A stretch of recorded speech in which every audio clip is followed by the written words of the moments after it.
ہونے والے مرد کو دہیج دیتی ہے. اور مارکیٹ کے اوپر ڈپینڈ ہوتا ہے. اگر وہ ڈاکٹر ہے تو مانگے گا 1 کروڑ روپیہ یا 10 لاکھ, ڈپینڈ کون سے علاقے سے آتا ہے. انجینئر ہے تو 5 لاکھ, گریجویٹ ہے تو 1 لاکھ, جیسے بھیڑ بکریوں کا بکتے ہیں. اور افسوس کی بات ہے کئی مسلمان بھی اس کو عمل کرتے ہیں, بالکل غلط ہے. اسلام میں دہیج لینا عورت سے زبردستی بالکل حرام ہے. الٹا ہونے والے شوہر کو مہر دینا چاہیے اور اپنے برابر کا مہر دینا چاہیے. لیکن افسوس کی بات ہے کہ دہیج لینا چھوڑیے, اگر ہنٹ بھی دینا, دہیج کو ہنٹ دینا کہ میرا بیٹا مرسڈیز کار میں گھومنا چاہتا ہے, ہنٹ دے رہے کہ اس کو دہیج میں مرسڈیز کار چاہیے. میرے بیٹے کو 4 بیڈ روم فلیٹ میں رہنے کی عادت ہے, انڈیکیشن, ہنٹ دے رہے کہ مجھے دہیج میں 4 بیڈ روم کا فلیٹ چاہیے. یہ بالکل اسلام میں حرام ہے. زبردستی مانگنا, اگر خوشی سے, اگر اس لڑکی کے والدین کچھ دینا چاہتے تو آپ لے سکتے خوشی سے. زبردستی آپ لے نہیں سکتے, نہ آپ اس کو ہنٹ دے سکتے کہ مجھے فلیٹ دو یا پیسہ دو. اسلام میں الٹا ہے. اسلام میں عورت کو مہر ملتا ہے شادی میں, اور مہر نکاح ہونے کے لیے فرض ہے. اور مہر یہ خود عورت بھی طے کر سکتی ہے کہ میں تم سے شادی کروں گی جب تک آپ مجھے 1 لاکھ روپیہ نہیں دیں گے. وہ الگ بات ہے کہ وہ غریب شوہر ہے, غریب آدمی بولے گا میں 1 لاکھ نہیں ہے, آپ کوئی دوسرے مرد کو ڈھونڈو, میں دوسری لڑکی کو ڈھونڈوں گا, یہ بھی جائز ہے. تو وہ لڑکی دوسرے شوہر کو ڈھونڈیں گی, ٹھیک ہے نا. لیکن وہ کہہ سکتی مجھے 1 لاکھ چاہیے, 5 لاکھ چاہیے, 10 لاکھ چاہیے, کچھ بھی کہہ سکتی ہے. اگر شوہر کے پاس قوت ہے وہ دیں گا, نہیں قوت ہے تو نہیں دیں گا. اسی لیے عرب ممالک میں لڑکی لوگ اتنا ڈیمانڈ کرتے ہیں کہ ان کو عرب خواتین سے شادی کرنا مشکل پڑ جاتا ہے, کیونکہ وہ جانتے ہیں اپنے حقوق کو. سورہ نساء کی سورہ نمبر 4 آیت نمبر 20 کے آیت میں لکھا ہے کہ آپ انہیں سونے کا پہاڑ بھی دے سکتے ہیں مہر میں, اور آپ اسے ایک آیت بھی سکھا سکتے ہیں, وہ بھی مہر ہے.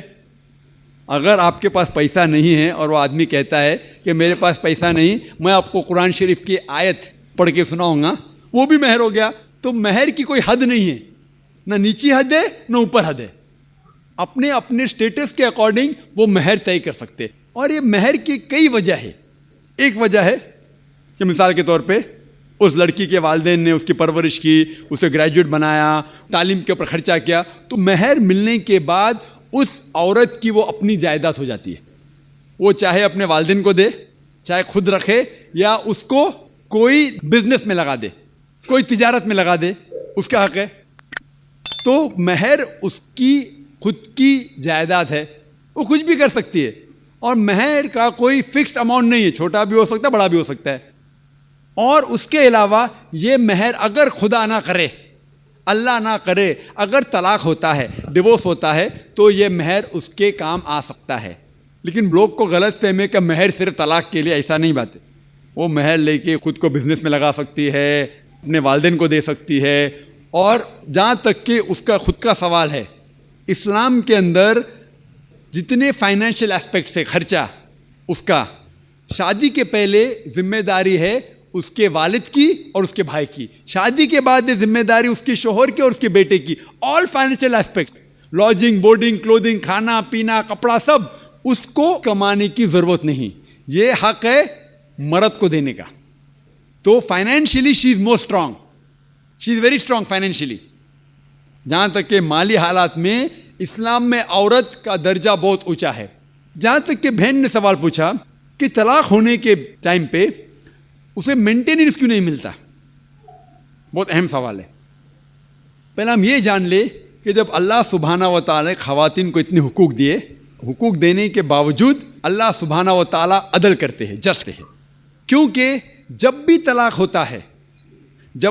ہوتا ہے, گھاٹے میں جاتا ہے مرد اسلام میں زیادہ. کیونکہ جب طلاق ہوتا ہے اسے اگر وہ مہر نہیں دیا ہوگا, دینا فرض ہو جاتا ہے. بھلے وہ مہر 50,000 ہو, 1 لاکھ ہو, 5 لاکھ ہو, 10 لاکھ ہو, وہ اسے طے کرنا چاہیے. جب مہر دیتا ہے تو عورت کا نقصان کچھ نہیں ہوتا. اور طلاق ہونے کے بعد آدمی بھی شادی کر سکتا ہے, عورت بھی شادی کر سکتی. جب طلاق ہو جاتا ہے اسے مہر تو مل جاتا ہے, جب نئی شادی کرتی ہے نیا مہر ملتا ہے. آپ سوچئے, آدمی جب نیا شادی کرتا ہے اس کو نیا مہر دینے پڑتا ہے, تو آدمی نقصان میں ہے. اگر آپ یہ کہیں گے کہ طلاق ہونے کے بعد آدمی مینٹیننس بھی عورت کو دے تو ہم کہیں گے یہ اللہ سبحانہ و تعالیٰ حق کے نہیں ہے، نعوذ باللہ، ایسا کر ہی نہیں سکتے. نہیں تو مجھے لیکچر دینے پڑیں گا آدمی کے حقوق اسلام میں.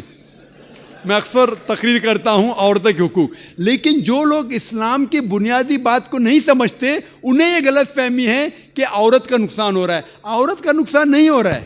اور عورت کو کچھ بھی اگر چیز کی ضرورت ہے، جیسے میں نے کہا آدمی کا حق بنتا ہے کہ اسے دے. شادی کے پہلے اس کے والد اور اس کے بھائی، شادی کے بعد اس کے شوہر اور اس کے بیٹے. اور اگر یہ نہیں بھی دے تو معاشرے کا فرض ہے کہ عورت کو سنبھالے. معاشرہ نہیں کر سکتا ہے. اگر اسلامک حکومت ہے، حکومت کا فرض ہے کہ عورت کو سنبھالے، اس کی پرورش کرے. یہ اسلام میں. لیکن اگر آپ اس کے بعد کہیں گے طلاق ہونے کے بعد آدمی اسے ہر مہینہ اور 1000 روپیہ دے، 5000 روپیہ دے، تو یہ آدمی پہ ظلم ہوئے گا. لیکن جو مہر طے ہوتا ہے شادی کے پہلے نکاح میں، کیا مجھے چاہیے 5 لاکھ روپیہ، اسے وہ سنبھال سکتی ہے. اسے کوئی تجارت میں لگائے اور اس کی آمدنی لے سکتی ہے. اگر کوئی شک ہے کہ ہو سکتا ہے میرا طلاق، کبھی بھی شادی ہوتی تو طلاق کا گمان تو رہتا نہیں دماغ میں کہ طلاق ہونے والا ہے، ہو سکتا ہے. لیکن اس کے لیے اسلام نے اسے الحمدللہ کئی چیزیں سے حفاظت کی ہے. تو مہر جو ہے اسے کئی فائدے ہیں. اور اس کے باوجود حدیث محمد صلی اللہ علیہ وسلم کی کہ اگر کوئی آدمی اپنی بیٹی جس کا طلاق ہوتا ہے اس کی حفاظت کرتے تو بہت ثواب ملتا ہے. تو اسلام میں جو طلاق شدہ عورت ہے اس کے لیے الحمدللہ کئی طریقے ہیں جس سے اس کی حفاظت کی جاتی ہے. جو آپ جو کہہ رہے ہیں وہ یہاں کے معاشرے کے بارے میں کہہ رہے ہیں، تو میں کہتا ہوں کہ یہاں کے خواتین کو اپنے حقوق خود پتہ نہیں. ان کی غلطی ہے، اسلام کی نہیں.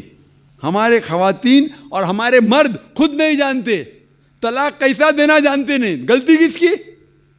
اسلام کی. اسلام کی نہیں، اسلام کے فالو کرنے کے مسلمان کی. اگر آپ اسلام کو جاننا چاہتے ہیں تو مسلمان کو مت دیکھیے. جس طریقے سے آج میں نے کہا، آپ اگر مرسیڈیز کار کو جاننا چاہتے کتنی اچھی ہے، اگر کوئی ڈرائیور جو ڈرائیونگ نہیں جانتا ہے اس کے پیچھے بیٹھا اسٹیئرنگ ویل کے اوپر اور مرسیڈیز کار کو ٹھوک لیتا ہے تو غلطی کس کی؟ مرسیڈیز کار کی کہ ڈرائیور کی؟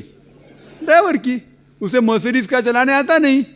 تو اسی لیے اسلام کو اگر جاننا چاہیے تو آپ قرآن کو پڑھنا چاہیے اور صحیح حدیث کو. یہ افسوس کی بات ہے کہ کئی مسلمان خود نہیں جانتے قرآن و حدیث میں کیا لکھا ہے، کس طریقے سے طلاق دینا چاہیے، کس طریقے سے برتاؤ کرنا چاہیے اپنی بیوی کے ساتھ. اسی لیے میں تقریر کر رہا ہوں تو لوگوں کو قرآن اور حدیث کے قریب لے کے آؤں.